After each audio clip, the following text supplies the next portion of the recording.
Hi, it's time for another math easy solution. Time to discuss further into applications of integrals and go over further into arc length, and now go over example 2 of the arc length example video series. And basically solve this example, which states find the length of the arc of the parabola y squared equals x from the point 0, 0 to 1, 1. So if you were to graph this, let's just graph the x and y axis right here, x, y. This is y squared equals x. If you rearrange it, this is equals to just square root both sides. Y is equal to plus or minus square root of x right here. And again, it's plus or minus because the y could be positive or negative. When you square it, it's always going to be positive.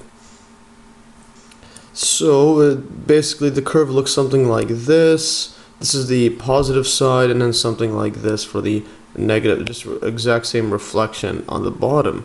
So this is our y equals 2 plus square root x, and this is y equals 2 negative square root x.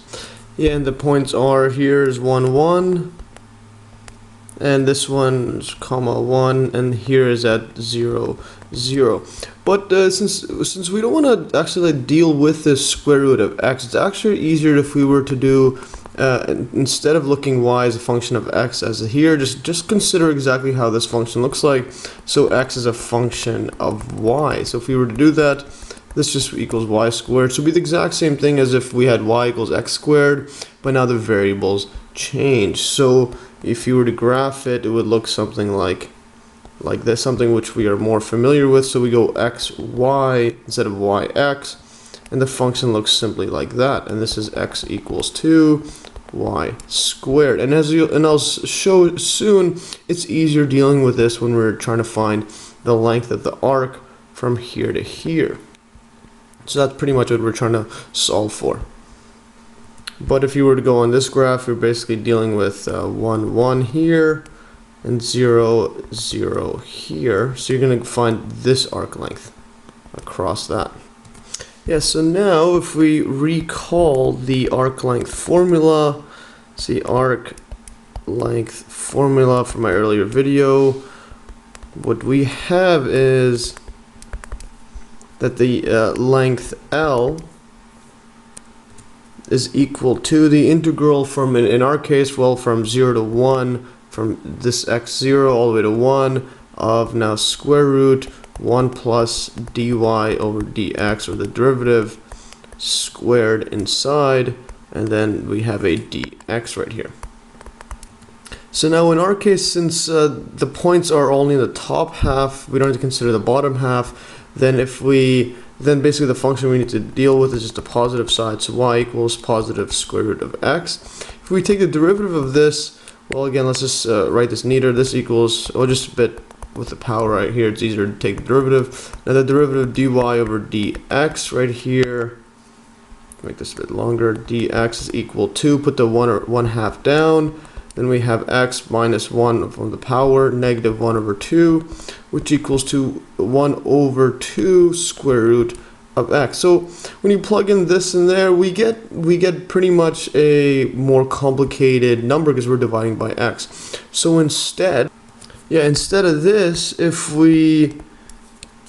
just write this down, if we deal with x as a function of y equals to y squared, then basically dx over dy, or the derivative in terms of y of x right here, is equal to, well, 2y. So this one's much easier than this. So this is much simpler dealing with this one right here, and we could basically rearrange the arc length formula. So we could rearrange this, well, basically by switching the variables right here. So now what we have is L is equal to, so now what we have is integral from 0 to 1. It's still 0 to 1 because both points are x equals 1, and the other one x equals 0, and y is 0, etc. So we have this one, and now the only difference is because, remember, all we're doing is just considering x as a function of y. So it would be the exact same formula, but now we have, instead of dy over dx, we have dx over dy squared, and then instead of dx we have dy right there. So if you could just look at it right here, yeah, instead of dx, it'd be dy, dy over dx is going to be dx over dy. So we are just going to deal with dx over dy, or x as a function of y, because it's simpler to deal with. So now when we plug this all in, we get 0, 1, this is 1 plus, and then dx dy, that's going to be, well, when you square it, 4y squared, and then we have a dy right there. And now when solving this integral, it's still complicated, but what we could do is use trig substitution right here, and I'll show you why, like I showed in my earlier videos on trig substitution.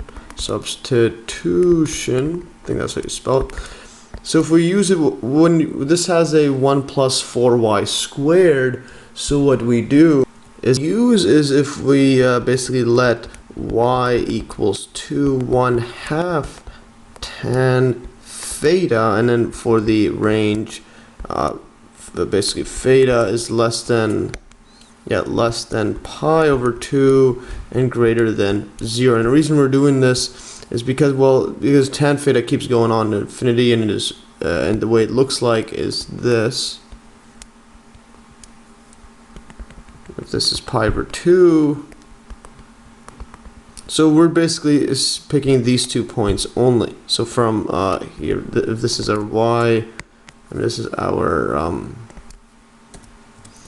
this is our y function, this is our theta. So we're defining it on this because, again, it just repeats itself, etc. And like I showed in my earlier video on substitution, on trig substitution, you need to have a one-to-one function. So we're dealing with this only, and we're just going to pick from this to there. Yeah, and because y is always positive, so we're only going to be dealing with this positive values of tan theta. So that's what we're dealing with right here. And the reason we pick 1/2 tan theta is because if we look at this 1 plus 4y squared, when you plug this in, what we get is basically square root 1 plus y, let's go 4y squared. When you plug that in now, this equals to 1 plus 4, and then we have a tan squared theta divided by 2 squared is 4. The 4's cancel, so we're dealing with now is 1 plus tan squared theta. And this is pretty much, it has a trig identity for this. And basically all the trig identity, basically secant squared of x is equal to 1 plus tan squared of x.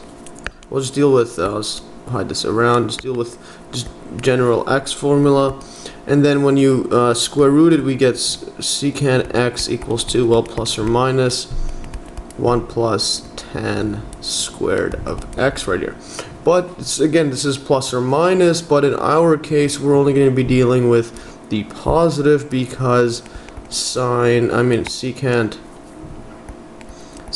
theta is equal to, well, I'll just write it down. So we'll just only dealing with the positive side right here, 1 plus tan squared theta, because this secant formula, how it looks like if you were to go here, if you were to draw, remember secant is 1 over a cosine, so this function looks something like this. This is the cosine function.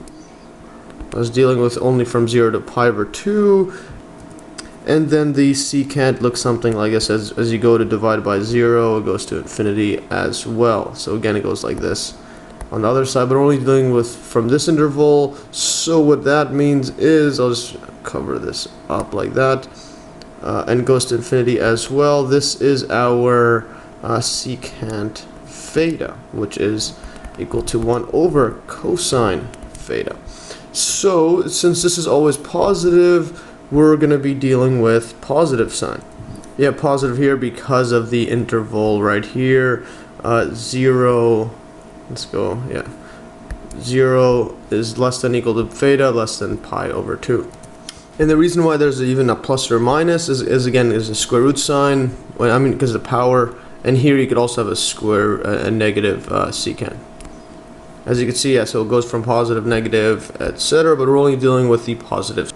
So now that we've basically covered that up, I just want to illustrate in more detail. Going back here, so we've covered the square root sign. Now we just need to deal with this dy and these intervals from 0 to 1, or theta is, x or y is, y is equal to 0 to 1. So now we have to solve for dy. So y is equal to 1/2 tan theta.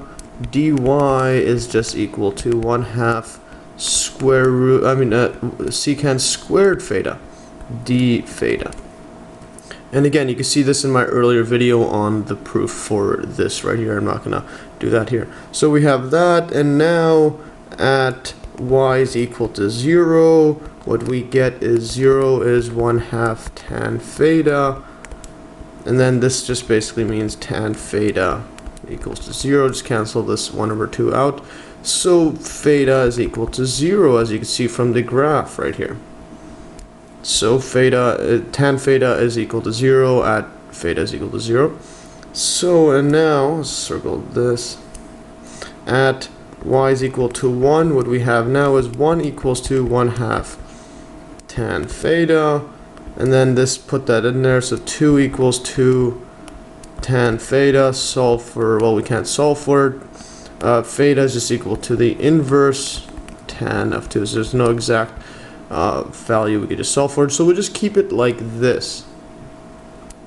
And then also I'll call it, let's just say it's called alpha right here. Let's call it alpha, so it'll be easier to deal with. So finally what we have is, I'll write that thus. What we have is L is equal to the integral from 0 to 1, I'll just write the original one, 1 plus 4y squared dy. And when we plug in all of the substitution, we get 0 is now going to be, well, 0 up to now alpha of, now we have secant theta times it by 1/2. Yes, that's this part right here, 1/2 secant squared theta. And then d theta. So now we're dealing with this one, and then simplify this further. There's 1/2 0 to alpha of secant cubed theta d theta. And now it's still not complicated, and this is actually more complicated solving this, but we can solve it, and I've showed in my earlier video. Recall from my earlier video, and you can see that in the video link below on example 8 of the trigonometric substitution videos, example videos. So from my earlier video, I showed that the integral from secant cubed x dx is just basically equals to 1/2 secant x tan x plus ln of absolute value of secant x plus tan x, and then plus, well, a constant c.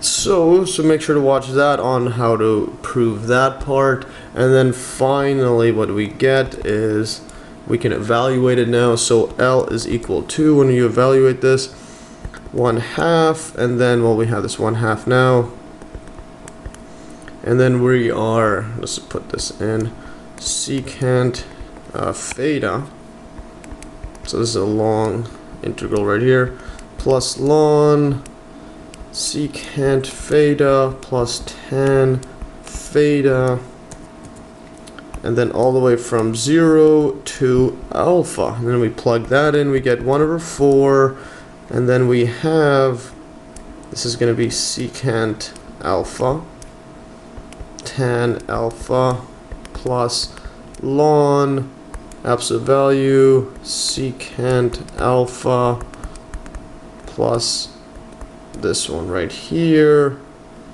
tan alpha, and then now minus 1 to the 0 side.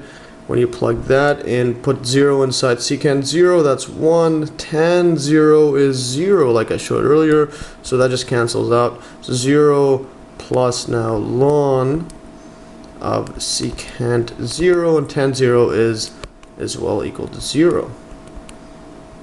And that's just 0, so right here.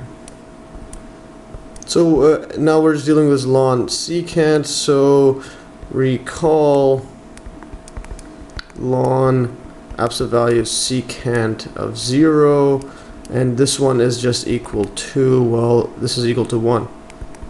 So this equals to ln of 1, and then this equals to 0, like I showed in my earlier video on ln function. The secant, remember this is just inverse of cosine. So cosine 0 is 0, is 1, so inverse of it. Not inverse, flip it around. 1 over cosine is just 1. So that's the answer there. So then what we finally have is L is equal to 1/4, and then we have this secant alpha tan alpha plus ln of secant alpha plus tan alpha, and then these are all 0, so this all goes to 0, and we're just dealing with this now. And now we know that, well, since alpha is simply equal to the inverse tan of 2, so what we have is 2 is equal to tan alpha, so we know what this is. These ones are equal to 2. And also, well, from that same identity I showed earlier, secant, so this one, and secant squared theta is equal to 1 plus tan squared theta. And theta here, I'll just erase this, let's put the alpha in. So it doesn't matter what the variable is.